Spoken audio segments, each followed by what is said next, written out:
महाराष्ट्र में भक्त हुए श्री त्रिलोचन जी परम संत सेवी श्री पंडरीनाथ भगवान के चरणों में ही रहते थे। पति पत्नी दोनों निवास करते थे, उनके कोई संतान नहीं थी, तो इसलिए उन्होंने जीवन भर क्या नियम अपनाया कि जो भी धन आदि उनके पास था, जो भी वैभव था, उन्होंने वो पंढरपुर आने वाले वैष्णवों की सेवा में खर्च करने का उसका मन बनाया कि यहाँ इतने दर्शनार्थी आते हैं, सबका भोजन प्रसादी सामग्री हमारे घर में बना करेगी। तो श्री त्रिलोचन जी पंढरपुर आने वाले दर्शनार्थियों को घर बुलाकर के प्रेम से भोजन पवाते थे, और जितने भी दर्शनार्थी दर्शन करके पंढरपुर से जाते थे वो अन्य संतों को कह देते, बोले कहाँ जा रहे हो? बोले पंढरपुर जा रहे हैं। बोले भैया पंढरपुर जा रहे हो तो त्रिलोचन जी के यहाँ जाना, उनके यहाँ भोजन प्रसादी बहुत बढ़िया संतों के अनुकूल बनाते हैं। बड़ी ख्याति हो गई महाराज जी, अब तो जितनी भीड़ पंढरपुर विठल मंदिर में उतनी भीड़ त्रिलोचन जी के घर के बाहर संतों की, दर्शनार्थियों की, सब प्रसाद पाने के लिए जाते।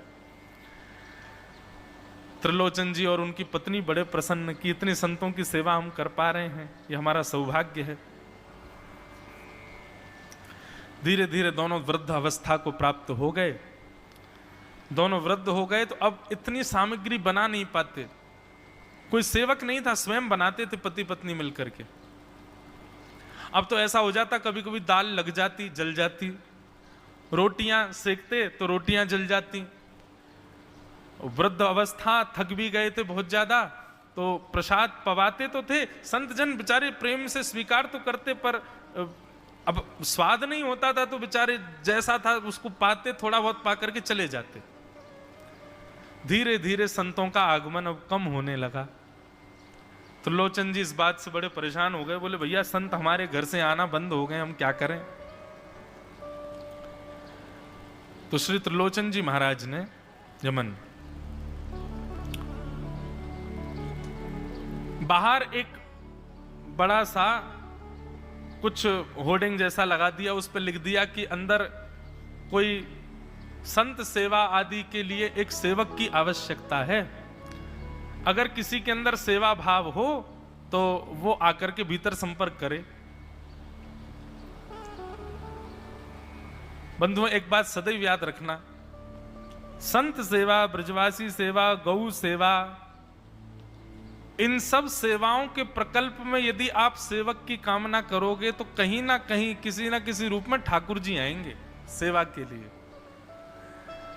श्रीमद् भागवत में वर्णन आता है कि नंद यशोदा सब जगह जाकर के कहते थे कि गैयाओं की सेवा हो, ब्रजवासियों की सेवा हो, इसके लिए हमको एक लाला हो जाए। इसीलिए ठाकुर जी उनके लाला बनकर के आए ताकि संत सेवा उनके यहां हो सके। त्रिलोचन जी ने बाहर लिख दिया कि भाई संत सेवा के लिए सेवक की आवश्यकता है, यदि कोई सेवा भावी सेवा करना चाहता है तो भीतर आके संपर्क करे। अब यह बोर्ड पढ़ लिया हमारे श्री पंडरीनाथ भगवान ने, और श्री विठल भगवान एक छोटे से बालक का रूप धारण करके त्रिलोचन जी के यहां पहुंच गए। त्रिलोचन जी के यहां पहुंचे, त्रिलोचन जी बैठे थे। बोले साहब जी, आपने बाहर लिख रखा है संत सेवा के लिए यदि कोई इच्छुक हो तो भीतर आके संपर्क करे, मुझे सेवा करनी है। त्रिलोचन जी और उनकी पत्नी देखे, बोले कितना छोटा सा बालक है, कितना प्यारा है, ये तुम्हारे माता पिता नहीं है? बोले होंगे तो पता नहीं, मुझे तो पता नहीं, मैंने कभी देखा नहीं अपने माता पिता को, मैं अकेला ही हूं, ना मेरे कोई भाई है, ना कोई मेरे मित्र है, ना मेरे कोई बंधु है, ना मेरे माता पिता, मैं अकेला ही हूं। त्रिलोचन जी की पत्नी को तो इतनी दया सी आ गई, अरे राम राम, बेचारा अकेला बालक है। अच्छा चलो ठीक है, तुम यहां सेवा कर लेना, लेकिन कुछ नियम है उनको सुन लो। सबसे पहले तो अपना नाम बताओ, तुम्हारा नाम क्या है? विठल भगवान ही थे वो, तो छोटे से बालक के रूप में गए थे। बोले मेरा नाम है अंतर्यामी। त्रिलोचन जी बोले नाम सुनकर के तो ऐसा लगता है जैसे सच में अंतर्यामी है क्या? अच्छा बेटा अंतर्यामी, सेवा करोगे? बोले ये सेवा करना तो मेरा जन्म जन्मांतर का काम है, मैं यही तो करता हूं। संतों की सेवा करना, वैष्णवों की सेवा करना, भक्तों की रक्षा करना, ये मेरा जन्म सिद्ध अधिकार है, मैं इसी के लिए ही आता हूं। त्रिलोचन जी और उनकी पत्नी एक दूसरे का मुख देख करके बोले, नेक सा बालक है लेकिन बोलता कैसे है? ठाकुर जी तो सत्य बोल रहे थे। बोले अच्छा, सुबह एक सब्जी बनानी पड़ेगी, दाल बनानी पड़ेगी, और हमारे यहाँ लगभग 100-150 संत आते हैं, उनके हिसाब की रोटी बनानी पड़ेगी, और सब बेटा तुमको करना पड़ेगा। हम थोड़ा बहुत सहायता कर देंगे, हमसे ज्यादा बनता नहीं है, तुमको ही सब सिद्ध करना पड़ेगा। अंतर्यामी भगवान बोले बिल्कुल निश्चिंत रहो, हम खीर भी बनाएंगे, हम रबड़ी भी बनाएंगे, हम रायता भी बना दिया करेंगे, हम 2-4 सब्जी और बना दिया करेंगे। त्रिलोचन जी बोले नेक सा बालक, सब जानते हो तुम? बोले हाँ हमको सब आता है, दुनिया का कोई काम नहीं जो हमको नहीं आता हो, और सुनिए झाड़ू पोंछा बर्तन भी कर देंगे हम। त्रिलोचन जी तो बड़े खुश हो गए, बहुत बढ़िया सेवक मिला यार, ये तो सब काम करता है। लेकिन भगवान बोले लेकिन अब हमारी शर्त सुनो। त्रिलोचन जी बोले तुम्हारी भी शर्त है? बोले हाँ। क्या शर्त है भैया? बोले हमारी पहली शर्त यह है कि हम दुनिया को बना के खिलाएंगे, लेकिन हमको आपको बना के खिलाना पड़ेगा। हम अपने हाथ का बना नहीं पाते, हम आपके हाथ का बना, और ये वास्तविकता है, ठाकुर जी पूरी दुनिया को पवाते हैं, लेकिन स्वयं भक्त के हाथ से बना ही पाते हैं। स्वयं क्या पाएंगे? तुम लोग सिद्ध करके लाओ, तुम अपने मनोभाव से बना के लाओ, हम वही पाएंगे। ठाकुर जी वो कोई कमी, पूरी दुनिया में अनाज ठाकुर जी उगा रहे हैं, पूरी दुनिया में सब्जी ठाकुर जी उगा रहे हैं, पर जब स्वयं भोजन करने बैठते हैं तो कहते हैं भक्त बना के लाए, वो पाएंगे हम तो। ठाकुर जी बोले हम सारे संतों को बना के पवाएंगे, लेकिन हम अपने हाथ का बना नहीं पाते, आपको हमारे लिए बनाना पड़ेगा। त्रिलोचन जी की पत्नी बोली छोटा सा बालक, इसका आधे हाथ का तो इसका पेट है, एक रोटी में झिक जाएगा ये, इसके लिए मैं बना दिया करूंगी। ठीक है लला, तू बिल्कुल चिंता मत करो, तुम्हारे लिए भोजन हम बना दिया करेंगे। हमारी एक शर्त और सुन लीजिए। बोले क्या? हम कितना भी खाएं हमको टोकना नहीं कभी कि इतना क्यों खा रहे हो। त्रिलोचन जी बोले भैया हम क्यों टोकेंगे, तुम बढ़िया 2-3 रोटी खा लिया करना। बोले 2-3 रोटी तो हमारी दाढ़ में छुप जाती है कहीं पर, हम तो प्रेम से पाते हैं। बस आप लोग ये नियम याद रखना, आप कभी ये मत कहना कि इतना क्यों खा रहे हो। और सुनिए एक बात, अगर हमारे सामने कही तो अपराध बनेगा ही, आपका नियम टूटेगा ही। किसी और से जाकर के यदि आपने कह दिया कि बहुत खाता है, क्या बताएं, तो हम उसी दिन अंतर ध्यान हो जाएंगे, उसी दिन आपका घर छोड़ के चले जाएंगे। पर दूरते रहना सेवक। त्रिलोचन जी बोले हम क्यों कहेंगे भैया, हम तो कभी नहीं कहेंगे, हम दोनों तुमको वचन देते हैं, तुम प्रेम से रहो, सबका सेवा करो, हम कभी नहीं कहेंगे कि इतना खाता है। भगवान बोले तो ठीक है, फिर कल से सेवा शुरू। अगले दिन महाराज त्रिलोचन जी और पत्नी उठे सवेरे ब्रह्म मुहूर्त में, देखा तो महाराज भीतर ही ठाकुर जी बढ़िया अपनी कमर कस करके, सिर पर ढांटा बांध करके, मुंह पर कपड़ा लगा करके, और कढ़ाई में लिए चला रहे हैं, बना रहे हैं दाल। एक हाथ से दाल बना रहे हैं, फिर दौड़ के जाते हैं दूसरी कढ़ाई पे, वहां पर खीर बना रहे हैं, फिर कहीं जाते हैं वहां पूड़ी उछाल उछाल करके धर रहे हैं। त्रिलोचन जी और उनकी पत्नी देख रहे खड़े खड़े, अकेले ठाकुर जी सब बना रहे हैं, नेक सा बालक। 8 बजे से संतों की जमात आनी प्रारंभ हो गई, सुबह के समय हो गया। महाराज अकेले ही पत्तल लेकर के दौड़ते हैं, सारे संतों को पत्तल बांट जाते हैं, फिर अकेले ही सामग्री लेकर के जाते हैं और लेकर के सबको बांटते हैं। त्रिलोचन जी कोई सामग्री लेके जाएं तो ठाकुर जी बीच में ही आ जाते हैं, बाबूजी आप जाके बैठो, मैं बांट रहा हूं ना, आप उठ के मत आओ, आप उठ के आओगे सब फैल जाएगा, मैं कर रहा हूं ना सब। अकेले ठाकुर जी, अकेले अंतर्यामी भगवान सब कर रहे थे। और त्रिलोचन जी और उनकी पत्नी बड़े प्रसन्न, जय हो विठोबा, तेने तो भैया ऐसा लगे साक्षात तुम्हें ही आ गए हो, कितनी कृपा हो रही है, देखो कैसा सेवक मिला है। हमें भली संतान नहीं दी ठाकुर जी ने, लेकिन ऐसा सेवक दिया है जिससे परिपूर्ण आनंद हो गया है। संतों की भोजन प्रसादी हुई, महाराज खूब प्रेम से सब संतों को पवाया, संत भी सब वाहवाही करके गए, बोले वाह त्रिलोचन जी आपके यहां खूब बार पाया, लेकिन आज जैसा प्रसादी हमने कभी नहीं पाई। त्रिलोचन जी बड़े प्रसन्न। सब संत चले गए, भगवान तुरंत पहुंचा लिया है, पूरे फर्श को मार्जन कर दिया, सब बिल्कुल सारी दरी वरी समेट करके रख दी, सब पत्तल आदि सबको व्यवस्थित कराए, सारे बर्तन मांज करके धर दिए, सब बिल्कुल व्यवस्थित करके और आकर के ठाकुर जी सामने बैठ गए। मैया अब सेवा हमारी तो पूर्ण हो गई, अब हमारी पेट पूजा करो, अब आप लगो रसोई में, हमारे लिए बनाओ। वो तो इतने भाव में आ गए, अरे मेरे लाला मैं अभी बना के लाती हूँ। सुंदर सुंदर सब्जी बनाई, सुंदर रोटी बनाई, सुंदर खीर बनाई, थोड़ी थोड़ी एक एक दोना, दो दोना मान लो सब्जी बनाई, दो दोना खीर बना दी, 10-5 पूड़ी बना दी, ठाकुर जी की बढ़िया थाली लगाई, थाली लगा करके सामने धर दी। अंतर्यामी भगवान बैठ गए, प्रेम से पाने लगे, पाते जाए महाराज, वो तो खाते जाए, खीर उठा करके पी जाए, सब्जी उठा के पी जाओ, और लाओ मैया भूख लगी है जल्दी लाओ। 10 की 10 पूड़ी एक बार में चट और लेकर के आई, बेचारी देती गई, 10 की पूड़ी और धरवा ली, फिर उनको भी पा गए। अब मैया ने इतनी सामग्री बनाई थी, बोले मैया भूख लगी है जल्दी जाओ, आटा मारो, फिर से सेको, बढ़िया लेके आओ सामग्री, आपसे हमने कही थी कि आपको हमको पवाना पड़ेगा। नहीं नहीं नहीं बेटा तू बिल्कुल बैठो रहे। अरे भैया मुझे तो लगी नेक्स्ट 100 पेटया को, ये तो कुआ है पूरा, कितना डाल दो भरे कोई ना।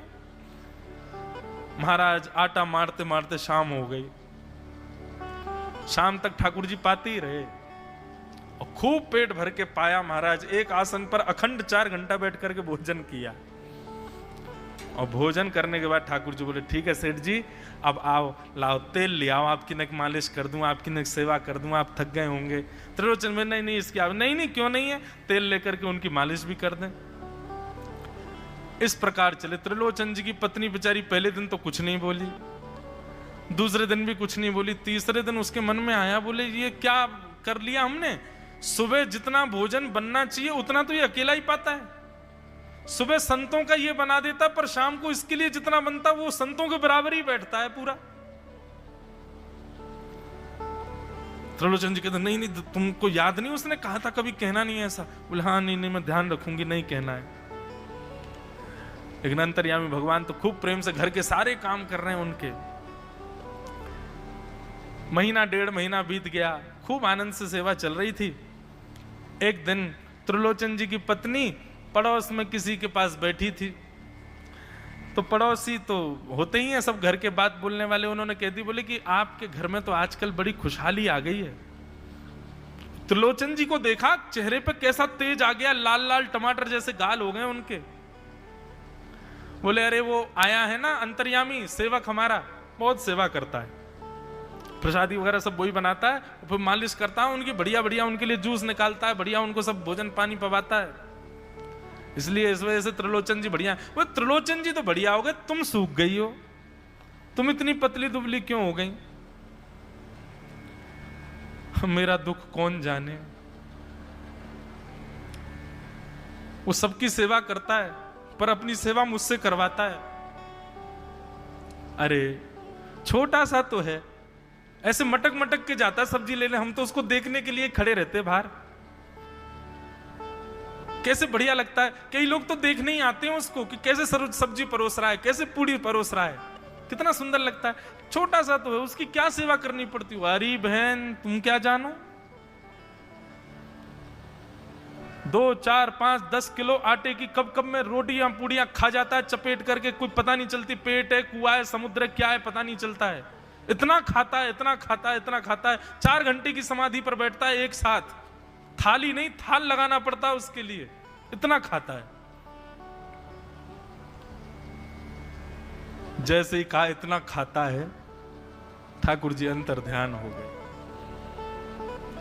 शाम का समय, त्रिलोचन जी रोज शाम होते ही बैठते थे, थोड़ी देर कुछ चर्चा आदि करते थे भक्तों की। त्रिलोचन जी ने बुलाया, अंतर्यामी, ओ बेटा अंतर्यामी कहाँ हो, जल्दी आओ, चलो शाम हो गई है, थोड़ी देर बैठे कुछ सत्संग करें कीर्तन करें। अंतर्यामी नहीं आए, पूरे घर में खोज लिया ठाकुर जी नहीं मिले, रसोई घर में खोज लिया ठाकुर जी नहीं मिले, पड़ोसियों से पूछ लिया नहीं मिले, सब्जी मंडी देख आए ठाकुर जी नहीं मिले, पूरा पंढरपुर देख लिया लेकिन ठाकुर जी नहीं मिले, सब जगह खोज लिया ठाकुर जी नहीं मिले। त्रिलोचन जी बड़े उदास हो गए, पत्नी से कहने लगे पता नहीं कहां चला गया, कहां गया होगा पता नहीं। देवी तुमने उससे ये तो नहीं कह दिया था कि इतना क्यों खाते? बोले नहीं नहीं, मैं तो कान पकड़ती हूं, मैं कभी नहीं कहती उससे। बोले किसी और से तो नहीं कहा था ना तुमने, क्योंकि उसने वचन दिया था ऐसा कहोगे तो मैं चला जाऊंगा। बोले हाँ, आज एक गलती हो गई, पड़ोसी के पास बैठी थी, उससे बात करते करते मेरे मुख से गलती से निकल गया कि अरे उसके लिए तो बहुत बनाना पड़ता है, 10 किलो आटा खा जाता है, इतना खाता है, तो निकल गया था। समझ गए? बोले ओहो, इसीलिए चला गया, उसको पता चल गया कि तुमने कह दिया है तभी चला गया है। त्रिलोचन जी और उनकी पत्नी दोनों श्री पंडरीनाथ भगवान मंदिर के देहली पर जाकर के बैठ गए। जाकर के ठाकुर जी के आगे हाथ फैला करके कहने लगे, बोले नाथ, हे पंडरीनाथ, आपने हमको संतान नहीं दी, पुत्र नहीं दिया, पुत्री नहीं दी जीवन में, हमने कभी उसकी अपेक्षा नहीं की, हमने कभी आपसे शिकायत नहीं की कि हमको संतान क्यों नहीं दी है। पर नाथ, एक सेवक हमारे जीवन में आया, और जब से वो सेवक आया हमारे यहाँ संतों की सेवा होने लगी, हमारे यहाँ कीर्तन होने लगा, हमारे यहाँ सत्संग होने लगा, हमारे यहाँ खूब आनंद की उमंग होने लगी। उस सेवक ने हमको आपसे और प्रेम करवा दिया। ठाकुर जी, हम आज आपसे दोनों भीख मांग रहे हैं, हमें कुछ मत दीजिए, आप भी मत मिलिए हमको इस जन्म में, लेकिन हमारे उस सेवक अंतर्यामी को हमको वापस कर दीजिए भगवान, वो जहां कहीं भी हो उसको वापस भेज दो हमारे पास। ऐसा कहकर के रुदन करने लगे, नेत्रों से आंसू गिरने लगे, चरणों में प्रणाम करके श्री पंडरीनाथ भगवान को रुदन करने लगे त्रिलोचन जी और उनकी पत्नी। इतने में ही स्वर सुनाई दिया, बाबूजी। अंतर्यामी का स्वर सुनते ही पीछे मुड़ करके देखा तो पीछे तो कोई दिखा नहीं। अरे इधर देखिए, पीछे कहां देख रहे हैं? वापस से पंडरीनाथ भगवान की ओर देखा तो श्री पंडरीनाथ भगवान की जगह ही अंतर्यामी बालक खड़ा हुआ है, सामने खड़े होकर के उनको आशीष दे रहा है। त्रिलोचन जी तो भाव विह्वल हो गए, बोले कैसी कृपा नाथ आपकी। बोले आप ही थे क्या? बोले तो इतनी अच्छी संत सेवा, इतनी अच्छी खीर, इतनी अच्छी पूड़ी, इतनी अच्छी सब्जी, और आपकी जो सेवा और इतने अच्छे अच्छे सत्संग कीर्तन, ये मेरे अलावा कौन कर सकता है? संतों की सेवा तो मैं ही करता हूं ना। आपने संत सेवा के लिए सेवक मांगा था, इसलिए मैं ही आपके यहां चल करके आ गया। और श्री त्रिलोचन जी पर अद्भुत कृपा करके भगवान ने उनको कृतार्थ किया। बोलो भक्त वत्सल भगवान की जय। अब ऐसी प्रीति ठाकुर जी जब निभा रहे हों तो फिर मुक्ति की कामना कौन करता है? हमें वैकुंठ में जाके ठाकुर जी को नहीं देखना है बंधुओं। हमारा उद्देश्य ये नहीं है कि हम वैकुंठ में ठाकुर जी का दर्शन करें। हम जहां हैं, जिस स्थिति में हैं, जिस अवस्था में हैं, हम ठाकुर जी को वहीं देखना चाहते हैं। हम इसी के लिए भजन कर रहे हैं, इसी के लिए भक्ति कर रहे हैं, इसी के लिए कथा कर रहे हैं कि ठाकुर जी यहीं आओ और यहीं कृपा करके हमको दर्शन प्रदान करो। बोलो भक्त वत्सल भगवान की। श्री सुखदेव जी महाराज कहते हैं, परीक्षित